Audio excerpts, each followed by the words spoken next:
Bienvenue dans ce nouveau décryptage. La consultation médicale, on le sait tous, ce n'est vraiment pas une conversation ordinaire. C'est un moment de vérité, où une vulnérabilité profonde rencontre une figure d'autorité. Aujourd'hui, on va explorer ensemble le pouvoir immense et pourtant souvent invisible de la parole médicale, surtout face aux symptômes complexes et mal compris. Entrons tout de suite dans le vif du sujet. Prenez un instant pour peser cette question. Une phrase imprudente, lâchée comme ça au détour d'un rendez-vous, ça ne coupe pas la peau, ça ne prescrit pas de molécules toxiques, et pourtant, son impact peut être absolument dévastateur. Pourquoi ? Parce que quand l'autorité médicale s'exprime, elle ne donne pas juste une vague opinion, elle valide ou elle invalide une réalité. Et face à des douleurs inexpliquées, la façon dont cette autorité communique peut littéralement faire basculer la trajectoire de vie d'un patient. C'est notre point de départ, notre fondation pour comprendre tout le reste. Reconnaître la réalité tangible d'une douleur, c'est souvent le tout premier pas vers la guérison. Alors attention, on est bien d'accord, dire « je vous crois » n'a rien d'une baguette magique qui ferait disparaître le mal. Mais la vérité clinique est implacable. On ne peut tout simplement pas soigner correctement une souffrance que l'on commence par nier, que l'on minimise ou qu'on renvoie un peu trop vite au stress. Le soin, le vrai, commence par l'accueil inconditionnel de la réalité de l'autre. Ce qui nous amène à une distinction cruciale. Valider n'est pas diagnostiquer. Et ça illustre parfaitement la mécanique d'une consultation juste.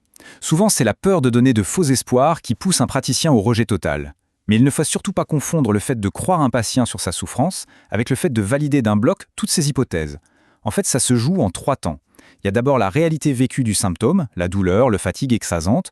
Ensuite, il y a l'interprétation, ce que la personne pense avoir. Et enfin, le diagnostic, ce que la science peut objectivement prouver. Le tour de force d'un bon soignant, c'est de dire « je valide totalement votre réalité, ce que vous vivez est réel, mais par contre, je ne peux pas encore confirmer les autres points ». On peut être extrêmement rigoureux scientifiquement sans jamais être brutal. Des examens qui reviennent parfaitement normaux, ça ne signifie pas une absence de problème. Une piste psychologique, ça ne veut pas dire que la douleur est purement imaginaire. La réalité du corps ne s'évapore pas juste parce que la médecine manque, à l'instant T, du bon outil pour la mesurer. Abordons maintenant un concept central, l'iatrogénie verbale. Le fond du problème, ce n'est pas qu'un professionnel de santé ignore la cause d'une maladie. Évidemment, personne n'est omniscient. Le vrai drame, c'est quand cette incertitude médicale, au lieu d'être assumée sereinement, se déguise en une certitude blessante. Quand le « je ne sais pas » se métamorphose en « c'est dans votre tête ». C'est ça qu'on appelle l'iatrogénie verbale ou relationnelle. On connaît tous l'iatrogénie des médicaments, les fameux effets secondaires, mais ici l'effet secondaire, c'est le mot. Une phrase lâchée à la va-vite produit des dommages cliniques réels, une sidération, de la honte, un énorme retard de prise en charge et bien souvent la peur panique de retourner consulter. C'est en quelque sorte le nocebo de la parole, l'exact opposé de l'effet placebo. Quand une personne vulnérable s'entend dire « il n'y a rien à faire » ou « vous allez juste devoir apprendre à vivre avec », cela aggrave très concrètement sa condition. L'angoisse monte en flèche, l'hypervigilance corporelle explose et un isolement profond s'installe. Le but n'est pas de cacher la vérité si elle est rude, mais de formuler les limites de la science d'une manière qui ne détruit pas celui qui l'écoute. C'est un problème qui dépasse l'individu.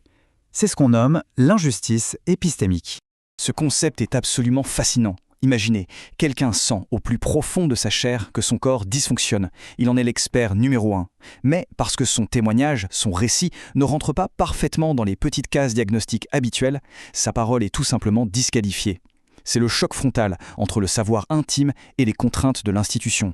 Mais gardons bien en tête qu'un récit qui crie « je souffre » et un système qui répond « les examens sont normaux » ne s'annulent pas. Les examens rassurent, oui, mais ils n'effacent en rien l'expérience vécue. C'est le grand piège de ce qu'on appelle la poubelle diagnostique. Alors bien sûr, le versant psychologique est indissociable de la médecine. Mais brandir le stress ou l'anxiété par pure paresse, juste pour nommer ce qu'on n'arrive pas encore à comprendre, c'est extrêmement dangereux. Ne pas trouver de cause organique tout de suite, ce n'est pas une preuve formelle que tout est mental. L'anxiété ne doit jamais être la porte qu'on claque au nez du patient. Et le pire, c'est que c'est une réalité universelle.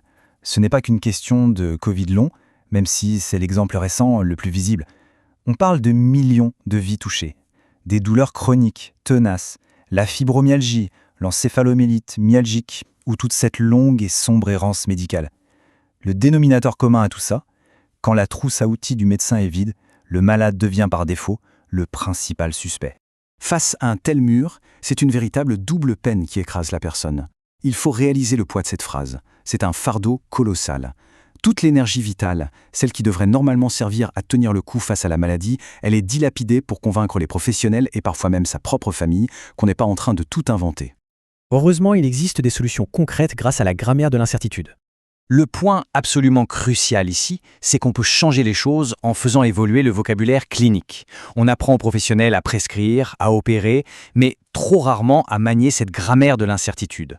Pourtant, le silence et le choix des mots sont des armes thérapeutiques majeures. Regardez bien la différence. Dire de but en blanc « c'est juste du stress », ça sonne comme une fin de non-recevoir. Par contre, dire « le stress joue sûrement un rôle d'amplificateur, mais je ne vais surtout pas réduire toute votre situation à cela », ça change absolument tout. La porte reste ouverte. Le lien de confiance est sauf. Et c'est exactement la même logique pour les examens médicaux. Un « on ne trouve rien brutal », ça se traduit dans la tête de la personne par « vous n'avez rien, vous êtes fou ». À l'inverse, formuler « écoutez, ces examens sont rassurants sur certaines urgences, mais je sais qu'ils n'expliquent pas encore ce que vous ressentez », c'est un bouclier. Ce tout petit pivot sémantique empêche un problème purement médical de se transformer en une remise en question de la personnalité du malade. Au fond, c'est la séquence la plus logique qui soit, la règle d'or du soin.